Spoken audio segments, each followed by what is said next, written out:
주님의 은혜와 평안이 여러분과 또한 여러분의 가정 가운데 함께 하시기를 기원합니다. 오늘은 기도의 언약이라는 말씀을 함께 나누도록 하겠습니다. 미국에 참 존경받는 또한 많은 사랑을 받는 목사님이 계셨습니다. 미국 워싱턴 중앙 장로교회 바로 이원상 목사님이십니다. 지금은 천국에 가셨지만은 목사님께서 목회 활동을 하고 계실 때에 많은 목회자들에게 또한 많은 성도님들에게 존경을 받고 또한 사랑을 받던 목사님이셨습니다. 이원상 목사님 기도의 목사님이라고 불리셨습니다. 왜냐하면 항상 기도하는 모습을 보이셨고 매달 첫 세일에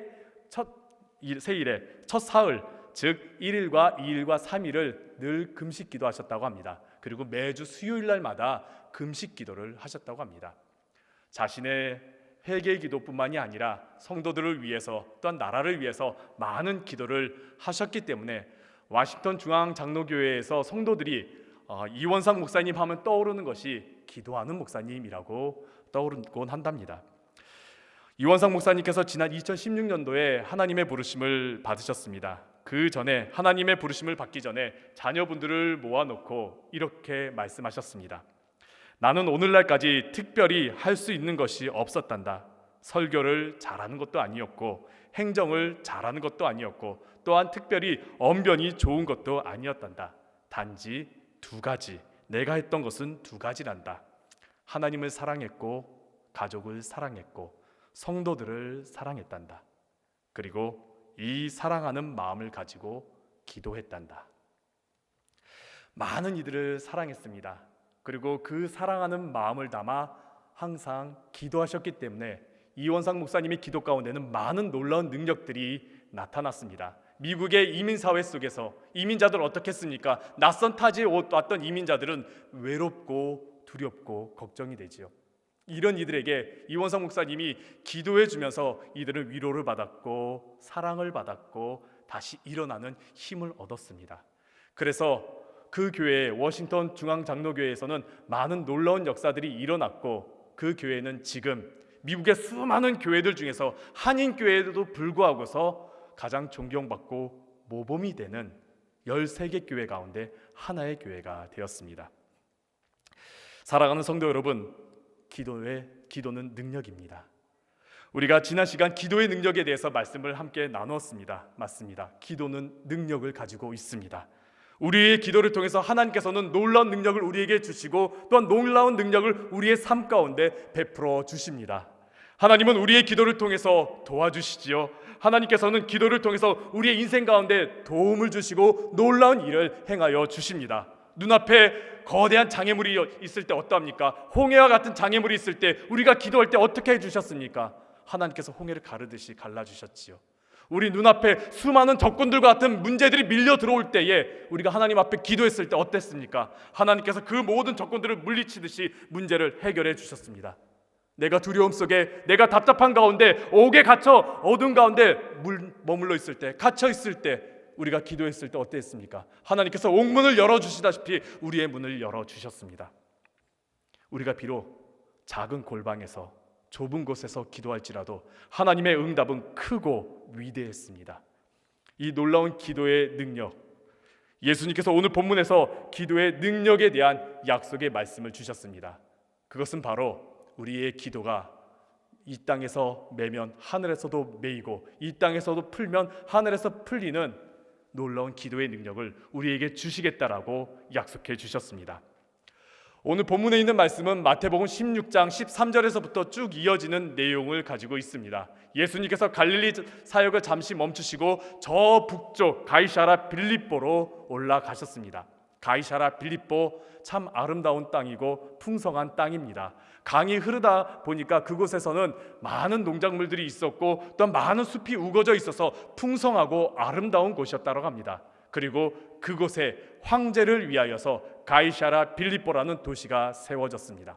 황제를 위한 도시다 보니까 크고 웅장했습니다. 그리고 황제를 위해서 그곳에 황제를 숭배하는 신전이 놓여져 있었습니다. 그리고 수많은 우상의 신전들도 모여 있었습니다.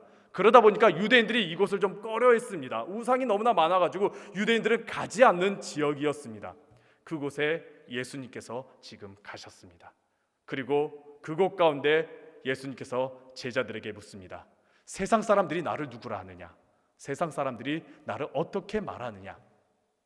제자들이 말하죠. 네, 예수님, 세상 사람들이 예수님을 더러 세례 요한이라고, 혹은 엘리야라고, 더러는 예레미야라고, 더러는 선지자 중에 한 명이라고 말합니다.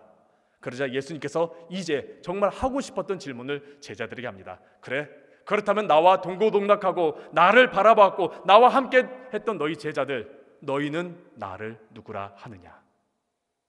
만약에 이 질문이 예수님께서 갈릴리 사역을 하고 계셨던 중에 질문하셨더라면 제자들은 적극적으로 대답했을지도 모릅니다. 왜냐하면 예수님께서 행하셨던 놀라운 이적을 바라봤고 예수님의 놀라운 능력의 말씀을 들었고 예수님께서 놀랍게 행하시는 모든 것들을 바라보는 가운데 이 질문을 받았다라면 아마 제자들은 선뜻 대답했을지도 모릅니다. 그런데 이 질문을 했던 장소가 어디입니까?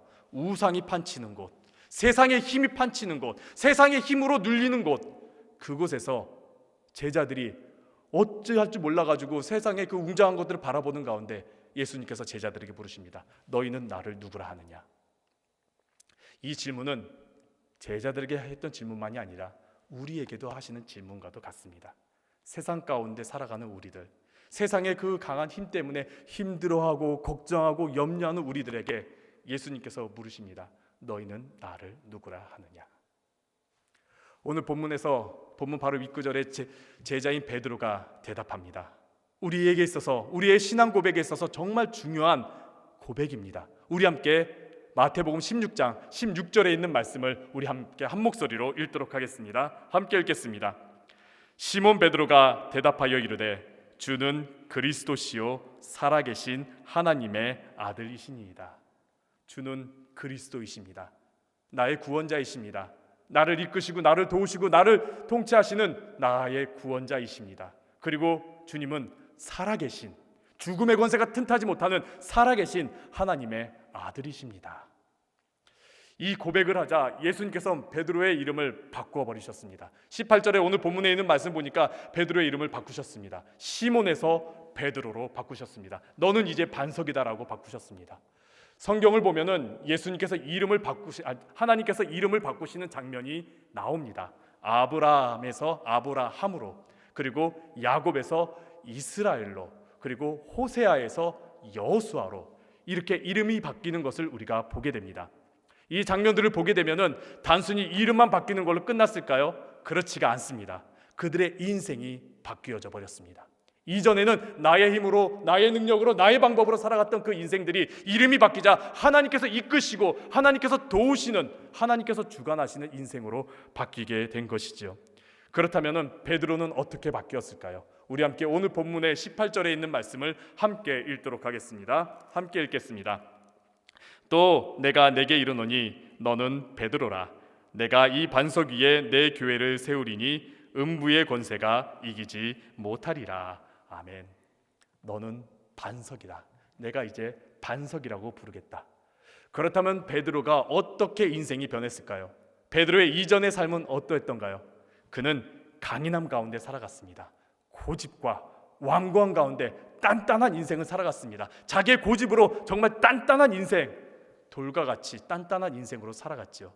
그렇지만은 그에게 시련이 다가왔을 때 어떻습니까? 그에게 문제가 다가왔을 때 어떻습니까? 그 단단함이 깨어져 버리지요. 그 단단함이 무너져 버렸지요.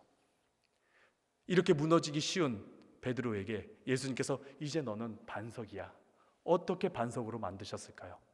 그렇게 깨지기 쉬운 인생에게 하나님께서 그에게 은혜를 더하셔서 그를 회복시켜 주셔서 그를 다시 일어나게 하시면서 하나님의 능력으로, 예수님의 사랑으로 베드로를 굳건하게 만들어 주셨지요. 이런 베드로가 이런 반석의 삶을, 계속해서 반석이 되어지는 삶을 살아갈 수 있었던 이유가 무엇입니까? 방금 우리가 읽었던 베드로의 고백, 주는 그리스도시요 살아계신 하나님의 아들입니다. 이 고백으로 그는 반석이 될 수 있었던 것입니다. 그리고 이 고백으로 오늘 본문 19절에 예수님께서 우리에게 천국 열쇠를 주시죠. 매고 열리는 기도의 능력을 우리에게 주십니다. 열리고 닫히는 기도의 능력을 우리에게 주신다고 말씀해 주셨습니다. 그렇기에 기도의 언약, 우리에게 주시는 기도의 약속의 말씀은 바로 우리의 신앙 고백을 통해서 시작되게 됩니다. 우리가 이 땅에서 기도할 때에 하나님께서는 이 땅의 모든 문제를 열게 해주시는 놀라운 능력을 우리에게 주시겠다라고 오늘 본문 가운데 약속의 말씀으로 주셨습니다. 그런데 이 말씀이 오늘 본문에만 있다면은 이건 베드로에게만 주어진 것 아니야? 라고 우리가 생각할 수 있죠. 하지만 이 말씀이 마태복음 18장에서도 등장합니다. 마태복음 18장 18절에 있는 말씀을 보면은 이렇게 예수님께서 말씀하십니다. 진실로 너희에게 이르노니 무엇이든지 너희가 땅에서 매면 하늘에서도 매일 것이요 무엇이든지 땅에서 풀면 하늘에서도 풀리리라. 아멘. 이 기도의 언약의 말씀을 예수님께서 우리에게도 예수님을 믿고 의지하는 주는 그리스도시요 살아계신 하나님의 아들입니다라는 그 신앙 고백을 하는 우리에게도 주님께서 주시겠다라고 말씀하십니다. 그래서 이어지는 19절에 이렇게 말씀하십니다. 우리 함께 19절에 있는 말씀을 함께 읽도록 하겠습니다. 진실로 다시 너희에게 이르노니 너희 중에 두 사람이 이 땅에서 합심하여 무엇이든지 구하면 하늘에 계신 내 아버지께서 그들을 위하여 이루게 하시리라. 아멘. 우리에게 있어서 이 기도의 능력, 메고 푸는 기도의 능력을 우리에게 주시겠다라고 말씀하십니다. 우리의 기도의 능력은 하늘의 문을 메고 푸는 능력을 가지고 있습니다. 우리의 기도의 능력은 하나님께서 이루시는 역사에 대해서 열리게 하는 능력을 가지고 있습니다. 이를 오늘 본문에서 주님께서 예수님께서 기도의 언약의 말씀을 우리에게 주시겠다라고 약속해 주신 것이지요. 이 약속의 말씀을 믿고 의지하면서 기도하는 여러분 되시기를 간절히 바랍니다. 주님, 닫혔던 나의 인생의 문을 열게 하여 주시옵소서. 주님, 어둠 가운데 고통 가운데 닫혀있던 나의 삶의 문을 열게 하여 주시옵소서. 주님, 나의 문을 열어주시옵소서. 오늘의 말씀을 붙잡고 의지하면서 기도하시기를 간절히 바랍니다. 성경에는 다양한 기도에 대한 약속의 말씀들이 있습니다. 오늘 본문에 있는 말씀뿐만이 아니라 굉장히 많은 약속의 말씀들이 있습니다. 이사야 58장 9절에서 이렇게 말씀하십니다. 내가 부를 때에는 나 여호와가 응답하겠고 내가 부르짖을 때에는 내가 여기 있다리라. 그리고 마태복음 7장 7절에서 예수님께서 우리에게 어떻게 말씀하셨습니까? 구하라 그리하면 너희에게 주실 것이요 찾으라 그리하면 찾을 것이요 문을 두드리라 그리하면 너희에게 열릴 것이니. 우리가 참 좋아하는 말씀이 또 있습니다. 하나님께서 우리에게 주신 약속의 말씀, 예레미야 33장 3절의 말씀이죠. 우리 함께 예레미야 33장 3절에 있는 말씀 함께 읽겠습니다. 너는 내게 부르짖으라 내가 내게 응답하겠고 내가 알지 못하는 크고 은밀한 일을 내게 보이리라. 아멘. 또한 요한복음에서 예수님께서 정말 우리에게 중요한 말씀을 주셨습니다. 너희가 내 안에 거하고 내 말이 너희 안에 거하면 무엇이든지 원하는 대로 구하라 그리하면 이루리라. 사랑하는 성도 여러분, 주님께서 우리에게 주시는 이 기도에 대한 말씀들을 붙잡고 기도하시길 바랍니다. 내가 기도가 막혔을 때에, 기도가 어려울 때마다 이 기도의 말씀들을 기억하고 붙잡고 기도하시기 바랍니다. 하나님, 제가 부르짖습니다. 주여, 오늘 우리에게 주신 말씀처럼, 예레미야의 그 말씀처럼 내가 부르짖어오니 주님 응답하여 주시옵소서. 주님, 내가 주님 안에 거합니다. 주님의 말씀 안에 거합니다. 주님, 이 시간 기도하옵나니 주여 응답하여 주시옵소서. 이렇게 말씀을 붙잡고 기도하는 여러분들 되시기를 간절히 바랍니다. 기도의 언약은 주님께서 우리에게 주신 그 말씀들입니다. 우리에게 약속하신 말씀들입니다. 그 말씀을 붙잡고 기도할 때에 우리가 이 땅 가운데서 풀면 하늘에서도 풀린다는, 이 땅 가운데서 열면 하늘에서도 열린다는 응답을 주셨습니다. 하늘의 문이 열릴 수 있도록 우리가 말씀을 붙잡고 기도하는 여러분들 되시기를 간절히 바랍니다. 우리가 좋아하는 찬양 중에 나의 기도하는 것보다라는 찬양이 있습니다. 이 찬양을 작곡하신 분이 대천덕 신부님, 예수원을 설립하신 대천덕 신부님을 만나고서 만들어진 곡이라고 합니다. 대천덕 신부님을 이렇게 만나고서 이런저런 이야기를 하다가 신부님, 제가 찬양 사역을 합니다. 라고 소개했더니 대천덕 신부님이 대뜸 성경 구절 하나를 주시면서 이 말씀을 가지고 찬양을 만들어 주세요라고 이렇게 부탁을 했답니다. 그 말씀을 읽어보니까 이것입니다. 에베소서 3장 20절에서부터 21절에 있는 말씀인데 우리 함께 읽도록 하겠습니다. 우리 가운데서 역사하시는 능력대로 우리가 구하거나 생각하는 모든 것에 더 넘치도록 능히 하실 이에게 교회 안에서와 그리스도 예수 안에서 영광이 되도록 영원 무궁하기를 원하노라. 아멘.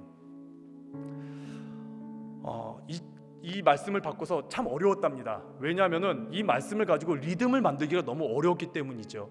차라리 신앙의 이야기를 들으면은 멜로디를 만들기 어렵지 않은데, 차라리 신앙 고백을 들었다라면, 대천덕 신부님의 그 위대한 신앙 고백을 들었다라면은 멜로디를 만들기 어렵지 않은데, 아니면은 시편에 있는 말씀, 리듬 있고 운율이 있는 그 말씀을 받으면은 찬양곡 만들기 어렵지 않은데, 에베소서 3장 20절에 있는 말씀, 리듬을 붙이기가 너무나 어려웠다고 말합니다. 그래서 1년이 흘렀습니다. 그렇게 1년이 흐르는 동안 참 여러 가지 힘든 일들을 만났다고 합니다. 어려움도 만나고 정말 모함도 당하고 힘든 일을 그렇게 겪어가는 가운데 이 말씀들이 계속 떠오르답니다. 이 에베소서 3장 20절에 있는 말씀이 계속 떠올랐다고 합니다. 하나님께서 우리 가운데 역사하시네. 하나님께서 우리 가운데 역사하시네. 하나님이 내가 생각하는 것보다, 내가 구하는 것보다 더 크게, 더 능하게 역사하시는구나. 그 말씀을 붙잡게 되고 그 말씀으로 일어나게 되면서 하나님 감사합니다, 하나님께 이 모든 영광과 찬양을 올려드립니다 하면서 고백하면서 멜로디가 모든 영광과 하면서 나오면서 이 찬양이 탄생하게 되었다고 합니다. 우리 가운데 일하시는 하나님, 그리고 우리가 구하거나 생각하는 것보다 더욱 풍성하게 그리고 넘치도록 역사하시는 하나님, 방금 읽었던 에베소서 3장 20절의 그 말씀을 우리가 붙잡고 기도하시길 바랍니다.